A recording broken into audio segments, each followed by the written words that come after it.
मधुबन के बाबा मुरली वाले। आप हैं हम सबके भाग्य विधाता, भाग्य विधाता हो। ओम शांति। आज 6 जून 2026 के प्यारे बाप दादा के अनमोल मधुर महावाक्य हैं। आज की मुरली के सार में विशेष बाबा ने अमृत वेले का महत्व दिलाते कहा कि वह समय बहुत सुंदर है याद करने का, जिसको प्रभात कहा जाता है। भक्ति मार्ग में भी कहते हैं राम सिमर प्रभात मोरे मन। बाप भी कहते हैं सवेरे उठकर बाप को याद करो तो बड़ा मज़ा आएगा। सवेरे उठकर बाबा की याद में बैठ यही ख्याल करना चाहिए कि कैसे किसको समझाए।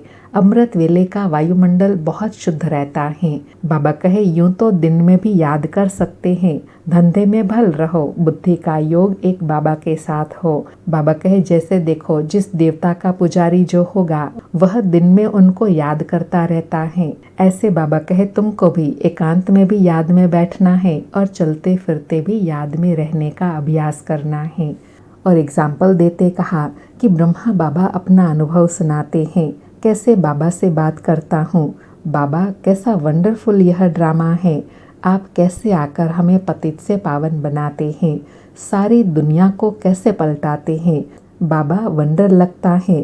तो बाबा कहे जैसे ब्रह्मा बाबा को ख्याल आते हैं वैसे बच्चों को भी आने चाहिए, कैसे हम मनुष्यों का बेड़ा पार करें।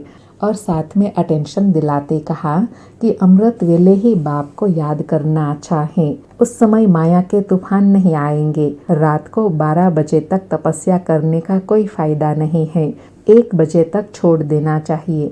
और कहा बाबा कहते हैं अपना तो है ही सहज राजयोग, भल आराम से बैठो। और साथ में निरंतर योगी बनने के लिए आज बाबा ने ड्रामा का पाठ पक्का कराया कि बाप कहते हैं मैं आता ही हूँ पतितों को पावन बनाने, सो पावन बना रहा हूँ, बाकी तो ड्रामा में जो होना है सो होगा ही। ड्रामा पर पक्का खड़ा रहना है, इसको ही महावीर कहा जाता है। बाबा कहे जो ड्रामा को नहीं जानते हैं वह देह को याद कर आंसू बहाते हैं, वह कभी शिव बाबा को याद नहीं कर सकते, क्योंकि शिव बाबा से प्यार नहीं है, सच्ची प्रीत नहीं है। एक बाबा से सच्ची प्रीत हो तो बाप की याद रहे। बाबा कहे देवताओं की बाबा के साथ प्रीत बुद्धि थी ऐसा नहीं कहेंगे, लेकिन उन्होंने इस प्रीत से ही वह पद पाया है। और विशेष और नई बात बताई कि हर एक को अपना सर्जन बनना है, श्रीमत पर अपने रोग को देखना है, हमारी बाबा के साथ सच्ची प्रीत कितनी है। बाबा कहे अगर कोई ऐसे कर्म होता है तो बाबा को फौरन लिखना चाहिए, बाबा हमसे यह भूल हुई है क्षमा करो, अपना पाप लिख दो, नहीं तो वह फिर वृद्धि को पाते रहेंगे। बाबा कहे आते हैं कुछ लेने के लिए और ही कान कटा लेते हैं, अर्थात तकदीर बनाने आते हैं और ही तकदीर को लकीर लगा देते हैं। और लास्ट में कहा कि मौत सामने खड़ा है, इसलिए अपना जो सफल करना चाहे कर लो, रूहानी हॉस्पिटल कम यूनिवर्सिटी खोलो, जितनों का कल्याण होगा उतना ऊंच पद पाएंगे। सुनते हैं प्यारे बाप दादा के अनमोल मधुर महावाक्य। आज बाबा कहे मीठे बच्चे अमृत वेले का समय बहुत बहुत अच्छा है, इसलिए सवेरे सवेरे उठकर एकांत में बैठ बाबा से मीठी मीठी बातें करो। आज मुरली से प्रश्न है कौन सी नॉलेज निरंतर योगी बनने में बहुत मदद करती है। उत्तर में बाबा कहे ड्रामा की नॉलेज, जो कुछ बीता ड्रामा की भावी, जरा भी स्थिति हलचल में न आए, भल कैसी भी परिस्थिति हो, अर्थक्वेक आ जाए, धंधे में घाटा पड़ जाए, लेकिन जरा भी संशय पैदा ना हो, इसको कहते हैं महावीर। अगर ड्रामा की यथार्थ नॉलेज नहीं तो आंसू बहाते रहेंगे। निरंतर योगी बनने में ड्रामा की नॉलेज बहुत मदद करती है। आज मुरली में गीत बजा ओम नमः शिवाय पितुमात सहायक स्वामी सखा। ओम शांति।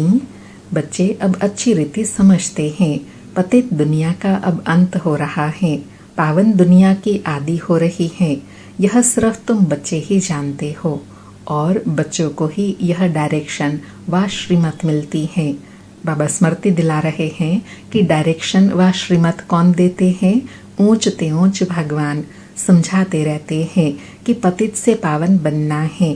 यह नॉलेज तुम्हारे लिए है और तो सब पतित है। यह पतित दुनिया विनाश जरूर होनी है। पतित कहा जाता है विकारी को। बाप समझाते हैं कि तुम जन्म जन्मांतर एक दो को दुख देते आए हो। बाप समझाते हैं कि तुम जन्म जन्मांतर एक दो को दुख देते आए हो, इसलिए तुम आदि मध्य अंत दुख पाते हो। एक दो को पतित बनाते हो। पुकारते भी हैं हम पतित हैं, परंतु बुद्धि में पूरा बैठता नहीं है। कहते भी हैं पतित पावन आओ, परंतु फिर भी पतितपना छोड़ते नहीं है। अभी तुम समझते हो सारी बात है पावन बनने की।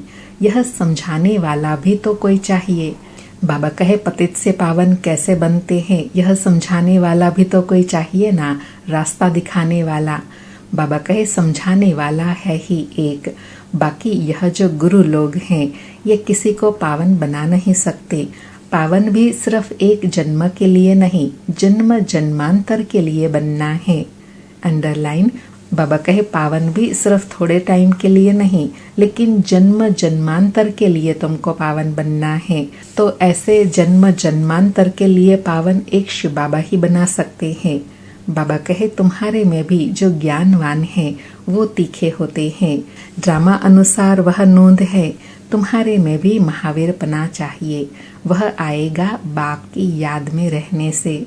बाबा कहे महावीर पना कैसे आएगा? बाबा की याद में रहने से। बाबा बहुत अच्छी रीति बैठ समझाते हैं। जैसे बाबा कहते हैं कि सवेरे उठकर याद करो, वह समय बहुत सुंदर है याद करने का, जिसको प्रभात कहा जाता है। भक्ति मार्ग में भी कहते हैं राम सिमर प्रभात मोरे मन। बाप भी कहते हैं सवेरे उठकर बाप को याद करो तो बड़ा मजा आएगा। बाबा कहे बाबा की याद में बैठ यही ख्याल करना चाहिए कि कैसे किसको समझाए। अमृत वेले का वायुमंडल बहुत शुद्ध रहता है। दिन में तो गोरख धंधा रहता है, रात को 12 बजे तक तो विकारी वायुमंडल रहता है। साधु संत भगत आदि सब भक्ति भी प्रभात को करते हैं, अर्थात सवेरे सवेरे करते हैं। यूं तो याद दिन में भी कर सकते हैं। धंधे में भल रहे, बुद्धि का योग जिस देवता का पुजारी होगा उनके पास होगा, परंतु ऐसे किसी को रहता नहीं है। बाबा कहे भक्ति मार्ग में सिर्फ दर्शन के लिए मेहनत करते हैं, मिलता कुछ भी नहीं। उनको भी भक्ति करते करते तमो प्रधान बनना ही है। भक्ति मार्ग में भी शिव पर बलि चढ़ते हैं, जिसको काशी कलवट कहते हैं। शिव को याद करते करते कुएं में कूद पड़ते हैं, शिव के ऊपर बलि चढ़ते हैं। वह है भक्ति मार्ग की बलि, यह है ज्ञान मार्ग की बलि। बाबा कहे भक्ति मार्ग की बलि क्या है? अपने को समाप्त करते हैं। यहाँ बाबा कहे तुम देह भान को समाप्त करते हो। और ज्ञान मार्ग की बलि कौन सी है? देह भान को समाप्त करते हो। चलते फिरते एक बाबा की याद में रहने का अभ्यास बढ़ाते हैं।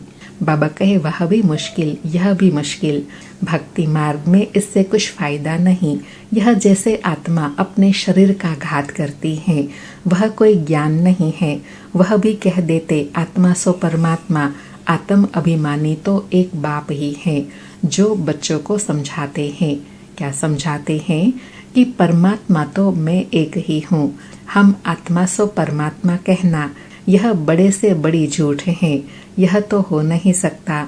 बाप कहते हैं मैं आता ही पतितों को पावन बनाने, सो पावन बना रहा हूँ। बाकी तो ड्रामा में जो होना है सो होगा ही।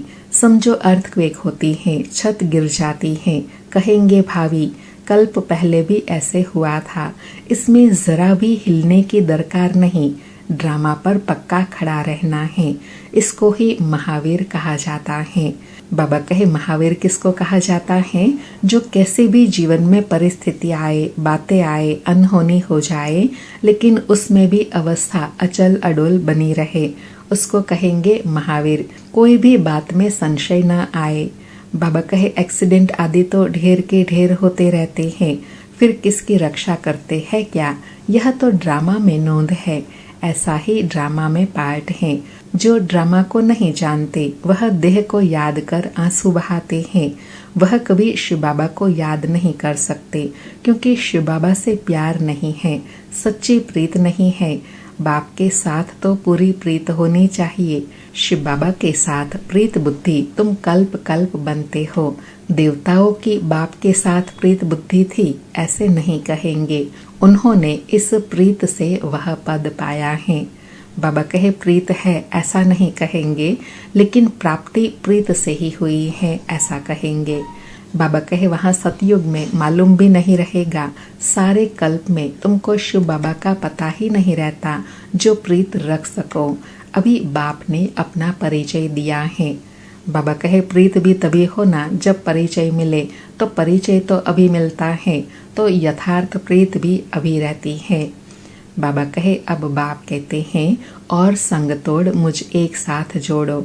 यह विनाश काल तो जरूर है, यह भी तुम बच्चे जानते हो। मनुष्य तो बिल्कुल घोर अंधियारे में है, तुम अभी समझते हो। क्या समझते हैं? हमको तो बाप से पूरा वर्षा लेना है। याद बिगर सतो प्रधान नहीं बन सकेंगे। सर्जन बन अपने रोग को देखना है। आज बाबा ने कहा अपना ही सर्जन बन अपने रोगों को देखना है, अर्थात अपनी कमी कमजोरियों को देखना है। बाबा कहे श्रीमत पर देखना है कि हमारी बाप के साथ कितनी प्रीत है। अमृत वेले ही बाप को याद करना अच्छा है। प्रभात का समय बहुत अच्छा है, उस समय माया के तूफान नहीं आएंगे। रात को 12 बजे तक तपस्या करने का कोई फायदा नहीं, क्योंकि टाइम ही गंदा होता है, वायुमंडल खराब रहता है, तो 1 बजे तक छोड़ देना चाहिए। 1 के बाद वायुमंडल अच्छा रहता है। बाप कहते हैं अपना तो है ही सहज राजयोग, भल आराम से बैठो। बाबा ब्रह्मा अपना अनुभव भी सुनाते हैं, कैसे बाबा से बात करता हूँ। बाबा कैसा वंडरफुल ड्रामा है, आप कैसे आकर पतित से पावन बनाते हैं, सारी दुनिया को कैसे पलटाते हैं, बड़ा वंडर है। बाबा एग्जाम्पल देकर समझा रहे हैं कि ब्रह्मा बाबा भी ऐसे बाबा से रूह रिहान करते हैं, तो बच्चों को भी ऐसे बाबा से मीठी मीठी रूह रिहान करनी है। बाबा कहे जैसे बाप को ख्याल आता है वैसे बच्चों को भी आने चाहिए। कैसे मनुष्यों का बेड़ा पार करे अथवा कैसे नैया पार करे। बाप कहते हैं तुम पुकारते रहते हो, हे पतित पावन आओ, अब मैं आया हूँ, अब तुम पतित न बनो। पतित होकर सभा में आकर नहीं बैठो, नहीं तो वायुमंडल अशुद्ध कर देते हो। बाबा को मालूम तो पड़ता है। बाबा कहे अवस्था से मालूम तो पड़ता है ना, दृष्टि से भी मालूम पड़ जाता है। बाबा कहे दिल्ली में, बॉम्बे में ऐसे विकार में जाने वाले आकर बैठ जाते थे। गाया हुआ है असुर आकर विघ्न डालने बैठते थे। विकार में जाने वालों को असुर कहा जाता है, वायुमंडल को खराब करते हैं, उनके लिए तो सजा बहुत कड़ी है। बाबा समझाते तो सभी बातें हैं, फिर भी अपना घाटा करने के सिवाय रहते नहीं, झूठ भी बोलते हैं। बाबा कहे झूठ बोलते हैं या छुपाते हैं तो अपना ही नुकसान करते हैं। बाबा कहे नहीं तो फौरन तुरंत लिख देना चाहिए, बाबा हमसे यह भूल हुई है, क्षमा करना। अपना पाप लिख दो, नहीं तो वृद्धि को पाते रहेंगे और रसातल में चले जाएंगे। आते हैं कुछ लेने लिए और ही कान कटा लेते हैं, अर्थात आते हैं ऊंच प्राप्ति करने के लिए और ही घाटा कर देते हैं। बाबा कहे यह भी ड्रामा में पार्ट है। ऐसे असुर कल्प पहले भी थे, अब भी हैं। अमृत छोड़ विष पीते हैं, अपना भी घात करते और औरों को भी नुकसान पहुंचाते हैं। वायुमंडल खराब कर देते हैं। ब्राह्मण या भी सब एक समान नहीं है। महारथी, घोड़ेसवार, प्यादे सब हैं। तुम बच्चों को अथाह खुशी होनी चाहिए। बाबा मिला और बाकी क्या, हाँ अपने बच्चों आदि को जरूर संभालना है। बाबा कहे अपना घर गृहस्थ आदि संभालते हुए ऐसे रूहानी मस्ती में रहना है। बाबा कहे ऐसे नहीं, बाबा यह सब आपके हैं, सब आप संभालो, हम तो आपके बन गए। बाबा समझाते हैं कि गृहस्थ व्यवहार में रहते कमल फूल समान पवित्र बनो, कोई भी पतित काम नहीं करो। बस पहली बात है काम की। द्रौपदी ने भी इस पर पुकारा कि हमको यह नग्न करते हैं। पुकारा भी तब था जब बाप सुनने वाला आया था। बाबा कहे ऐसी सिचुएशन भी तब बनती है जब बाप सन्मुख होते हैं। बाप के आने के पहले कोई भी पुकारते नहीं है। किसको पुकारेंगे? बाप आया है तब ही पुकारते हैं। पतित से पावन बनकर फिर कहाँ जाएंगे? बाबा ने आज नई बात बताई कि पहले से नहीं पुकारते हैं, मैं आता हूँ तभी पुकारते हैं। क्योंकि अति तमो प्रधानता का समय भी तो तब होता है जब बाबा आते हैं। बाबा कहे वापस जाना है, वह तो यही समय है। सबका सदगति दाता लिबरेटर एक ही है। यहाँ तो दुख है, साधु संत आदि कोई भी सुखी हो न सके। सबको कोई न कोई दुख रोग आदि होता ही है। कोई गुरु अंधा लूला भी होता है।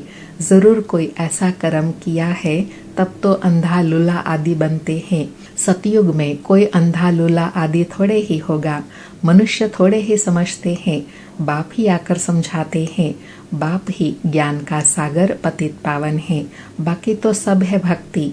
वह भक्ति मार्ग ही अलग है। वह है सीढ़ी उतरने का मार्ग। उतरने में जीवन बंध में आने में 84 जन्म लगते हैं और फिर 1 सेकंड लगता है जीवन मुक्त बनने में। अगर उनकी मत पर चल बाप को याद करे तो। बाबा कहे सीढ़ी उतरने में 84 जन्म लगते हैं और चढ़ने में 1 सेकंड, लेकिन वो भी तब जब एक बाप की श्रीमत पर चले, तब जीवन मुक्त पद की प्राप्ति होगी। बाबा कहे नंबरवार तो है ना। कहते हैं हमको फलानी टीचर मिले तो अच्छा है, तो जरूर खुद कमजोर है तब तो कहते हैं फलानी को 2-4 मास के लिए भेज दो।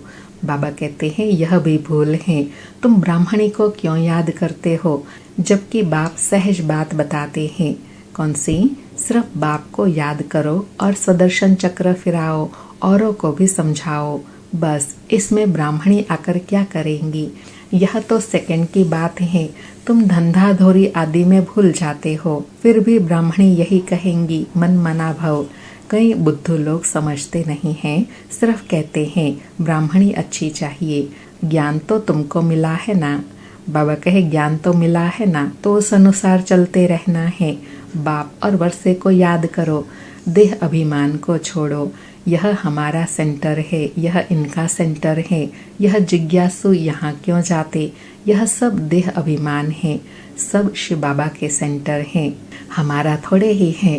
बाबा कहे ऐसे बेहद की वृत्ति रहे कि सब बाबा के घर है, सब बाबा के बच्चे हैं। बाबा कहे तुमको यह क्यों होता है कि फलाना हमारे सेंटर पर क्यों नहीं आता? कहाँ भी जाए बाबा हमेशा कहते हैं कोई से भी मांगो नहीं। यह समझ सकते हैं कि बीज नहीं बोएंगे तो मिलेगा क्या। भक्ति मार्ग में भी दान पुण्य किया जाता है। अर्थात बाबा कहे जिनको अपना भाग्य जमा करना होगा वह करेंगे, हम क्यों मांगे? क्योंकि यह तो सब जानते हैं जो जितना करेगा उतना उनको मिलेगा। बाबा कहे तुम सब भक्ति मार्ग में ईश्वर अर्थ इनडायरेक्ट करते थे, फिर सन्यासियों को भी बहुत देते हैं। नहीं तो दान गरीबों को दिया जाता है, न कि साहूकारों को। इसमें अनाज का दान सबसे अच्छा होता है, अर्थात अन्नदान सबसे अच्छा होता है।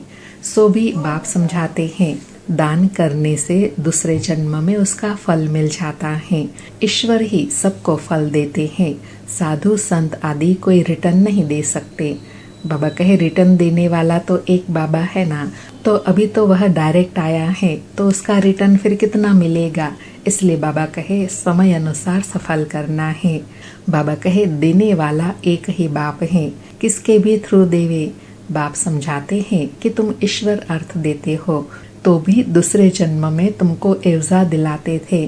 बाबा कहे भक्ति में भी तुमको इनडायरेक्ट किसी न किसी के थ्रू दिलाया ना, अभी भी बाबा देते हैं। बाबा कहे अभी मैं डायरेक्ट आया हूँ, अभी तुमको 21 जन्म के लिए रिटर्न मिलेगा, फिर तो मौत सामने खड़ा है। भक्ति मार्ग में तुमको ऐसे नहीं कहते थे कि मौत सामने खड़ा है इसलिए अपना सफल करो, नहीं। तो अब बाप समझाते हैं जिसको भी चाहिए यह रूहानी हॉस्पिटल खोल दो। कोई कहते हैं मकान बनाए, उसमें यह हॉस्पिटल खोले। बाप कहते हैं आज मकान बनाओ और कल मर जाओ तो यह सब खत्म हो जाएगा। शरीर पर भरोसा नहीं है। जो है उसमें ही तब तक एक कमरा रख दो जिसमें रूहानी हॉस्पिटल, रूहानी कॉलेज बनाओ। बहुतों का कल्याण करेंगे तो बहुत ऊंच पद पाएंगे। अच्छा, मीठे मीठे सिकिलधे बच्चों प्रति माता पिता बाप दादा का याद प्यार और गुड मॉर्निंग। रूहानी बाप की रूहानी बच्चों को नमस्ते। हम रूहानी बच्चों की रूहानी माता पिता बाप दादा को याद प्यार, गुड मॉर्निंग और नमस्ते नमस्ते। सारी मुरली से धारणा के लिए सार है। पहला पॉइंट, श्रीमत पर अपने आप को देखना है कि इस विनाश काल में मेरी एक बाप से प्रीत है और सब संग तोड़ एक संग जोड़ी है। कभी कोई विक्रम करके असुर तो नहीं बनते, ऐसी चेकिंग कर स्वयं को परिवर्तन करना है। दूसरा पॉइंट, इस शरीर पर कोई भरोसा नहीं, इसलिए अपना सब कुछ सफल करना है। अपनी स्थिति एक रस अचल बनाने के लिए ड्रामा के रास को बुद्धि में रख चलना है। आज का वरदान है, बार बार हार खाने के बजाय बलिहार जाने वाले मास्टर सर्वशक्तिमान विजय भव।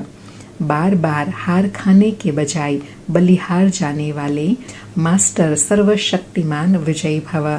स्पष्टीकरण है, स्वयं को सदा विजय रत्न समझकर हर संकल्प और कर्म करो तो कभी भी हार नहीं हो सकती। मास्टर सर्वशक्तिमान कभी हार नहीं खा सकते। यदि बार बार हार होती है तो धर्मराज की भी मार खानी पड़ेंगी और हार खाने वाले को भविष्य में हार बनाने पड़ेंगे। द्वापर से अनेक मूर्तियों को हार पहनाने पड़ेंगे। इसलिए हार खाने के बजाय बलिहार हो जाओ। अपने संपूर्ण स्वरूप को धारण करने की प्रतिज्ञा करो तो विजय बन जाएंगे।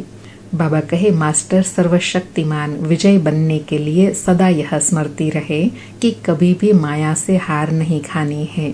माया से हार खाना मना भविष्य में भी हार खानी पड़ेंगी, अर्थात दासीपना रहेगा और फिर हार खाने से सजा भी खानी पड़ेंगी। आज का स्लोगन है, कब शब्द कमजोरी सिद्ध करता है, इसलिए कब करेंगे नहीं, अब करना है। आज के अव्यक्त इशारे हैं, सदा हर्षित रहने के लिए अपनी नेचर को सरल बनाओ, सहनशील बनो। आज सदा हर्षित रहने के लिए कहा कि इस बेहद की स्टेज पर मैं खिलाड़ी हूँ। यह खिलाड़ी की स्टेज सदा हर्षित मुख रहने का अनुभव कराती है। किसी भी प्रकार की कोई भी बात जिसको दुनिया वाले आपदा समझते हैं, लेकिन खिलाड़ी बन खेल करने वाले और साक्षी हो दिखने वाले ऐसी आपदा के रूप को खेल समझ सहनशीलता की शक्ति से मनोरंजन का अनुभव करते हैं। बाबा कहे, दुनिया की कैसी भी बड़ी परिस्थिति हो, लेकिन हर्षित रहने से बड़ी बड़ी परिस्थितियां भी सरल हो जाती हैं, मनोरंजन का खेल अनुभव कराती हैं। अच्छा, ओम शांति। शुक्रिया बाबा, शुक्रिया।